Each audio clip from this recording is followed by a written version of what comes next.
Jadi kan, kalau sekarang pasti lagi ramai-ramainya itu tentang AI.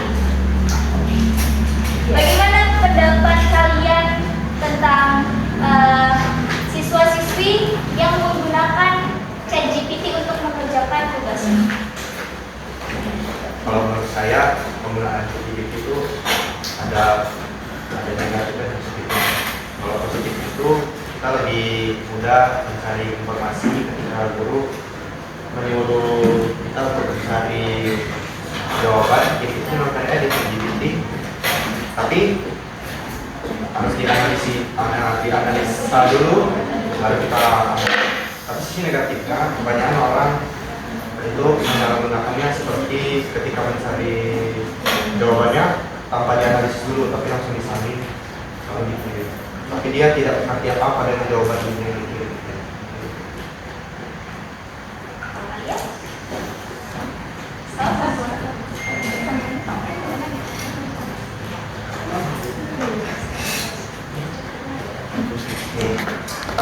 Menurut cerita yang datang saya tahu itu ada aplikasi namanya TikTok.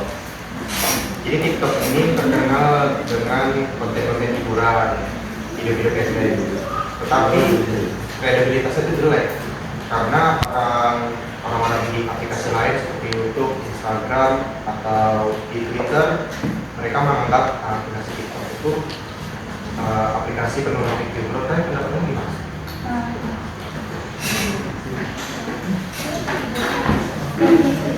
Kalau menurut saya ya, dalam aplikasi TikTok itu kan ada ribuan orang, bahkan jutaan. Bukan hanya beberapa orang, bukan hanya satu negara aja, tapi berbagai negara juga udah bergabung kan pada aplikasi TikTok itu. Memang karakter orang itu beda-beda, ada yang positif, ada juga yang negatif. Mungkin yang dibilang IQ-nya itu aplikasi TikTok itu membuat IQ rendah karena orang-orang yang selalu menyebarkan konten negatif. Makanya itulah kenapa kita harus meningkatkan literasi digital kita, supaya kita bisa menganalisis mana berita yang benar, mana berita yang salah. Karena di TikTok itu memang aplikasi dengan sumber berita paling banyak saat ini. Tapi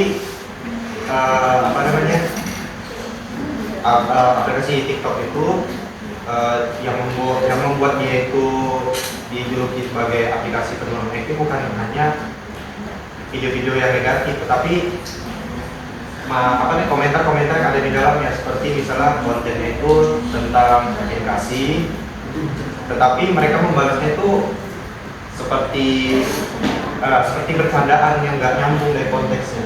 Jadi itu beda sama aplikasi lain seperti YouTube, mereka membagi wawasan bersama gitu, sesuai dengan konten yang diberikan. Kalau menurut saya pribadi, saya kan memang menggunakan TikTok, tidak YouTube ya. Jadi FYP yang saya lihat saat ini itu berbasis dengan sejarah-sejarah, tetapi tidak menurunkan IQ, malah dia menambah wawasan kita, sama seperti YouTube. Jadi menurut saya itu tergantung orangnya ya. Kalau saya sendiri, memang di komentar itu banyak yang judge atau apa, itu yang kita harus teliti. Nah itu juga yang harus kita perdebatkan. Misalnya si komentar ini bilang enggak, bumi itu bentuknya tidak bulat, saya pernah baca di sini, nanti diberi penjelasan. Lalu ada komentar enggak, bumi itu datar, buktinya seperti ini. Nanti ada komentar yang ketiga menganalisis enggak, baik saya belajar seperti ini dan hasilnya itu kayak gini, jadi bumi itu bulat, enggak.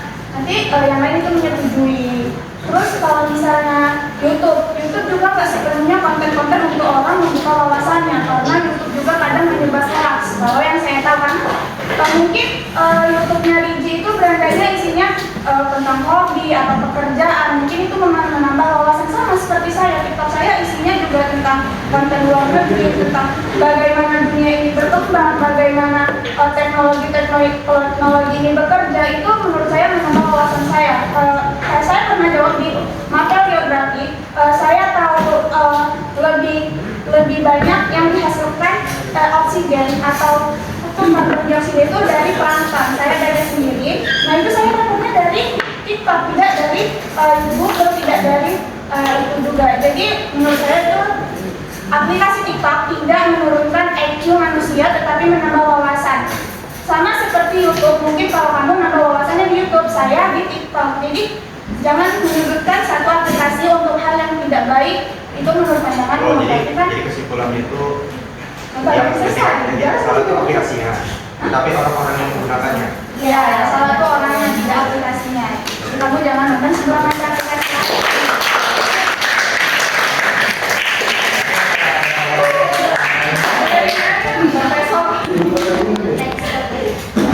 Next topic.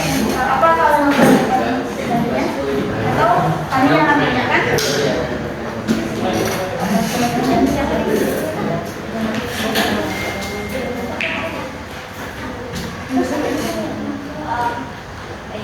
Sekarang Gen Z itu punya sifat yang FOMO atau ikut-ikutan. Ya. Bagaimana pendapat kalian tentang sifat FOMO dan westernisasi atau kebarat-baratan?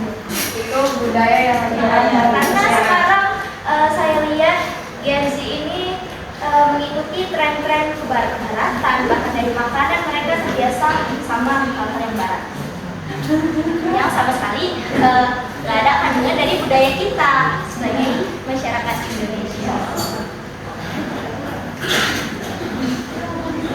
yang kalian tahu kan kalau Indonesia itu beragam budayanya, beragam makanannya, khas-khasnya banyak. Ya tradisi, ras, budaya. Kalau menurut kalian nih, ada sebagian masyarakat Indonesia Jaksel, terutama Jaksel itu kan banget ya kan? Tuh style, makanan, warna rambut. Itu gimana menurut kalian? Apakah harus dinormalisasikan atau kita memberi edukasi untuk mereka kayak jangan seperti ini guys, kita harus mengkolaborasikannya? Sebenarnya nggak apa-apa kalau misalnya kita mau ngikutin yang lagi tren itu, nggak apa-apa FOMO, asalkan kita tuh jangan tinggalkan budaya yang ada di Indonesia. Kayak misalnya tadi kita masuk nih makanan yang dari barat masuk ke kita kan nyobain, itu apa asalkan jangan dijadiin makanan utama untuk kita. Kita harus juga tetap melestarikan makanan yang ada di negara kita itu, ada tetap membudayakan apa yang ada di negara kita. Jadi kita harus menerapkan akulturasi. Iya. Kita boleh menerima budaya asing, tapi kita harus menggunakan budaya kita untuk dikolaborasikannya. Jadi makanan itu bisa kita makan, tapi jangan dibagi sebagai makanan pokok gitu. Kalau contohnya tuh apa? Budaya kita tuh dikolaborasikan dengan budaya asing. Mungkin apa ya? Saya sih dari kuliner, karena kuliner nggak cuma semua orang juga suka makan kuliner. Ya.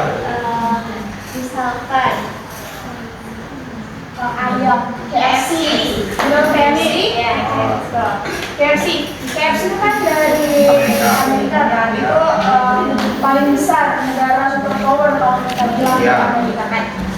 Kita kan juga punya nih ayam sendiri dari budaya kita sendiri, olahan kita sendiri ya. Jadi kalau kita mau makan produk mereka ya kita makan sekali, tapi kita harus lebih sering kayak oh ayam kami juga enak, kita bisa perkenalkan sama teman-teman kayak jangan guys kita makan ini terus, kita makan ini sekali-sekali, makanan kita juga enak kok, nggak mesti kita ikutin orang-orang luar biar orang itu, tapi kita harus tetap melestarikan budaya kita sendiri, makanan kita ya. Jadi Kalau dari segi penampilan menurut kalian? gini, sekarang kan kalau di desa nih, terutama di desa ada yang ngecat rambut, itu langsung dikasih dengan kata-kata yang nggak baik. Ini anaknya nggak beres. Ya. Gimana menurut kalian? Kenapa bisa terjadi kayak gitu? Ya. Tidak semua orang yang ngecat rambut itu kan nggak semua dianggap buruk gitu, ada baiknya. Tapi karena mulut-mulut manusia ini karena mulut-mulut manusia ini tinggal di pedesaan atau pedalaman, kadang ada yang ngecat rambut dibilang kok kayak gitu ya penampilannya, anaknya kok kayak gitu ya gitu. Karena udah terbiasa melihat kita rambut asli warnanya hitam, jadi mereka pas melihat rambutnya dicet-cet gitu tuh kayak aneh gitu. Menurut kalian apa yang menyebabkan mereka bisa berpikir kalau cat rambut itu buruk? Mungkin penampilan orang Asia terutama orang Indonesia itu kalau cat rambut tuh nggak cocok karena mata kita tuh memang betul pada si Mira udah terbiasa kita melihat bawaan rambut kita warna hitam. Kalau orang khususnya orang barat Eropa, orang itu memang bawaan dari lahir rambutnya blondie sama kulitnya putih. Dia lebih cerah ya. Iya, sama kulitnya putih. Kalau dia lebih hitam daripada yang Mereka tuh lebih cocok daripada orang Asia khususnya di Asia sekarang. Tapi Rigi, kalau di kota nih, di kota itu kan mereka banyak yang cat rambut. Mereka ya udah anggap itu hal lumrah, kayak biasa aja. Tapi kenapa kalau misalnya yang di desa ini kayak gitu, kenapa mereka bisa berbeda pikiran? Kenapa kalau di kota terlihat biasa saja, kalau di desa enggak? Oh, simpel aja. Berat. Kalau Karena pemikiran di kota kan lebih maju, mereka lebih nerima tren-tren global daripada yang ada di desa. Karena udah terbiasa gitu. kalau di desa kan dia masih tertinggal, informasinya itu selalu telat datang. Belum Kalau ada Eropa, di sana kan bisa akses gitu. Karena kan itu dari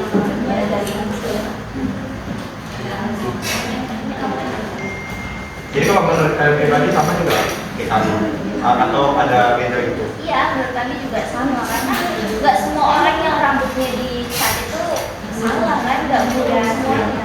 Memang itu dia suka kenapa? Enggak. Gak semua yang terbuka juga itu buruk guys. Ada yang itu lebih buruk daripada yang ada. Selagi dia pendek, kita nggak bisa. Orang Eropa ada nggak?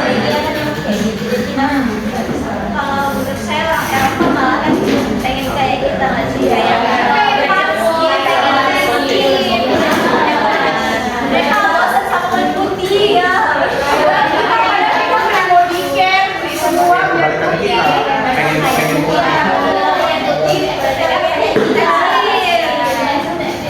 karena apa? Kita itu makan dengan apa namanya? Ada istilah kecantikan yang nggak masuk akal. Karena kan kita tuh jadi ada kecantikan yang nggak masuk akal. Kulit tuh harus putih kah, harus mulus, tinggi. Kita itu nggak masuk akal karena kita itu dilahirkan sesuai dengan genetik kita masing-masing. Tapi nggak apa-apa sih kalau misalnya pengen kulit cerah, nggak apa-apa. Tapi jangan berlebih.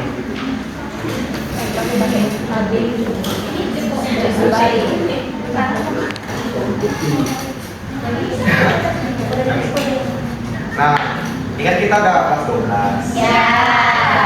Sebentar lagi nih kita udah mau tamat. Jadi kalian nih, kita pasti masing-masing udah mempersiapkan untuk masa depan kita. Jadi apa sih? Jadi apa sih tujuan setelah kalian tamat dan persiapan apa yang sudah kalian lakukan selama di sekolah ini? Kalau saya, karena saya pengen suatu hari nanti menjadi seorang wirausaha, saya sekarang belajar dari podcast para pengusaha yang udah sukses sekarang, terutama pengusaha kuliner. Dari yang saya tangkap, kuliner itu adalah suatu yang gak bakal bisa mati karena semua orang butuh makan. Makanya suatu hari nanti saya ingin membuka suatu usaha makanan. Makanan yang dia mengikuti tren tapi nggak menghilangkan budaya yang ada di negara kita ini. Persiapannya tuh gimana? Persiapannya ya saya belajar tentang bagaimana mengelola usaha, bagaimana mengelola modal, bagaimana saya menghadapi tantangan-tantangan global. Yang lain? Kalau dari saya enggak. Saya persiapan untuk sekarang sih udah. Saya pengen jadi psikologi, masuk universitas. Tapi itu plan pertama, tapi orang tua saya tidak setuju. Terus mereka nyuruh saya jadi guru. Guru yang saya pilih itu guru geografi atau enggak guru sejarah, karena saya minat di sejarah dan geografi. Maka dari itu saya sejak kelas 10, sebenarnya saya dari SMP suka ilmu pengetahuan sosial dan alam. Cuman lebih seiring waktu berjalan, saya lebih tahu minat saya ternyata itu ada di pelajaran geografi dan sejarah. Jadi persiapan yang saya siapkan untuk kedepannya itu memahami memahami ilmu-ilmu yang akan saya bawa untuk kedepannya gitu, kayak tentang pelajaran ini, manual ini, biar saya nggak ketinggalan juga kalau masuk ke perguruan tinggi. Nah, itu kan kita pernah belajar sama pelajar geografi. Jadi kan tadi temanya itu kan tentang zaman sekarang tuh banyak menggunakan AI. Kita memanfaatkan AI dengan sebenarnya. Jadi kita tuh pernah belajar tentang mencari informasi dari ChatGPT tentang pekerjaan di daerah kita masing-masing. Itu apakah kalian sudah memanfaatkan hal tersebut atau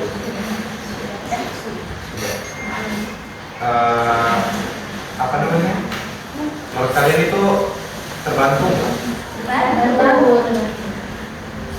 Karena kita banyak apa yang kita mau, jadi informasi yang diberikan AI itu tadi ya sangat membantu kita, karena kan kita tentunya ke situ, jadi informasi yang ke situ, jadi kayak wah dapat ini, jadi saya kurangnya di mana, saya ini di mana, saya sudah tahu, saya tahu tempatnya, kalau bisa ke sini, oh ini yang dikasih tahu gitu, jadi sangat membantu si AI itu sebenarnya. Tapi perlu kita analisis lagi, kita jangan cuma kayak tahu, tapi kita enggak memahaminya gitu. Kan kita sudah diberi informasi cuma kayak gampang gitu nyari, masa kita cuma baca doang kayak nanti lah. Jadi kita terapkan sekarang aja gitu. Jadi AI ini sangat bermanfaat ya teman-teman. Kalau Kak Melani gimana? Ya, saya sendiri sama kayak mereka berdua. Saya juga udah mulai kecil nih kan. Saya juga pengen berwirausaha seperti Kak Zahra. Kayak dari sekarang nih, saya udah nyicil bagaimana cara jualan, bagaimana cara mempromosikannya, tentang tantangan, modal. Kayak sekarang ini saya udah tapi sudah sering berjualan kecil-kecilan gitu. Ya, sering bisa berbisnis bareng. Boleh tahu bisnisnya? Kadang kami ada jualan cireng, kadang jualan dorkus, jualan cilok gitu. Jadi nambah-nambah uang jajan. Kalian kalau bercoba bisa enak. Itu ada tantangannya nggak sih? Ada.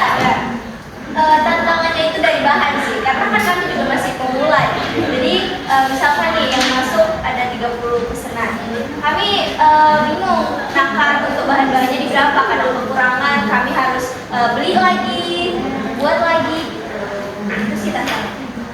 Kalau Kak Nakesia? Kalau saya sih pengennya itu kuliah, cuman jurusan psikologi. Cuman saya ingin mendapatkan jalur beasiswa.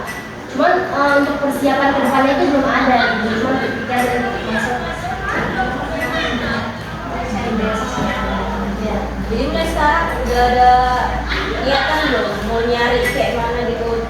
Mulai awalnya kan kamu mau nyari beasiswa, udah mulai nyari-nyari gitu.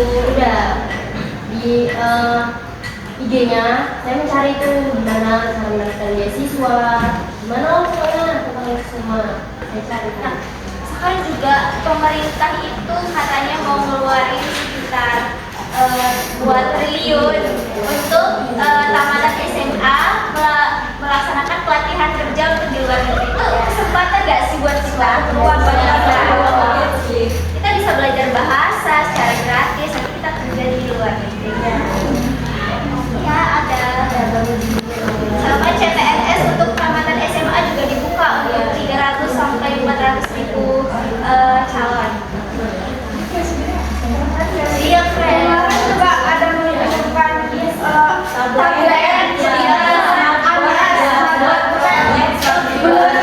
keren sih, soalnya baru kayak kenapa presiden bisa seroyal itu sama masyarakat lagi itu kan sekolah. Kalian yang mau sekolah jangan disia-siakan, pokoknya semua itu udah terfasilitasi, mau dari mana ke mana itu udah. Jadi kalian buat yang nggak mau sekolah atau males merasa ini, kalian harus coba, soalnya ini masuk ke pelajaran baru, presiden baru, semua serba baru, nanti bisa lebih maju lagi. Jadi kalian harus semangat sekolah.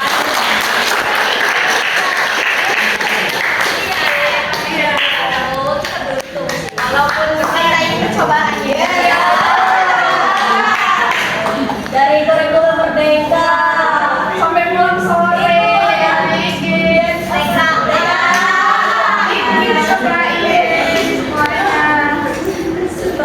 tapi seru sih.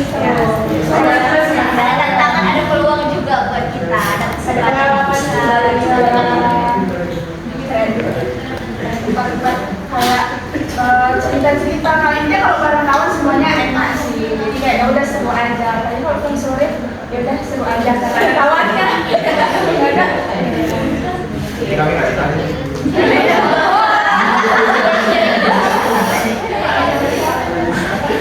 Kalau menurut kalian sendiri, gimana tentang rencana tamatan kalian setelah ini? Apakah udah mateng banget persiapannya atau belum? Atau udah cari informasi kemana aja, guys? Kalau saya pribadi, saya kan sebenarnya menjadi Polri. Jadi itu saya sudah mempersiapkannya dari sekarang. Yaitu saya mengikuti bimbel di luar sekolah. Jadi dari situ saya mendapatkan ilmu dan saya tidak membuang sia-sia waktu untuk untuk masuk angkatan Polri. Tapi menurut data yang saya cari di tahun semalam ada sekitar 350.000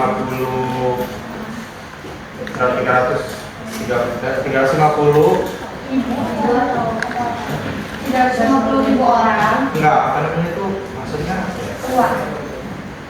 daya tampung. Oh, daya 350 orang daya tampung dan 8.000 orang pesaing. Jadi itu sangat, menurut saya itu sangat berat sih kalau untuk mulai. Tapi saya tetap harus mencoba. Abang kan ikut bimbel ya di luar sekolah. Dari bimbel itu apa sih yang dipelajari untuk persiapan? Apa tes fisik, tes akademik atau apa ini? Yang udah ada pada diri abang sendiri atau udah melakukan apa? Jadi di bimbel itu sudah semua dipelajari, yaitu dari tes akademik, tes fisik dan juga tes psikologi.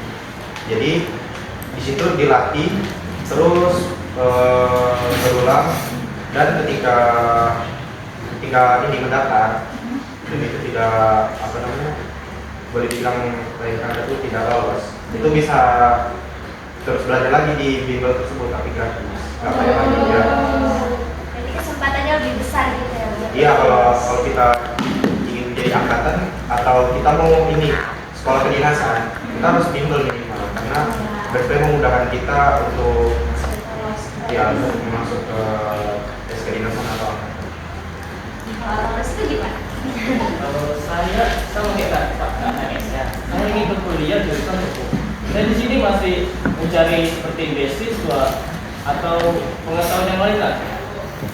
Itu ke beasiswa kayak mencari di media sosial. Terus kalau saya nggak kuliah, mungkin saya akan bekerja di BUMN dan stasiun. Saya di situ kayak mencari lah kayak apa sih tes-tesnya, seperti tes kesehatan, psikologis dan bagaimana juga. Untuk saya, awalnya saya ingin kuliah, tapi karena orang tua saya masih ada tanggungan kayak kakak saya yang kuliah, terus adik saya tamat ini, dia masuk SMP, jadi kan masih ada tanggungan di orang tua. Saya merasa kayak saya itu bakal memberatkan dia orang tua saya, jadi kayaknya saya bakal memilih kerja aja. Soalnya juga udah ada tawaran dari abang saya, abang dari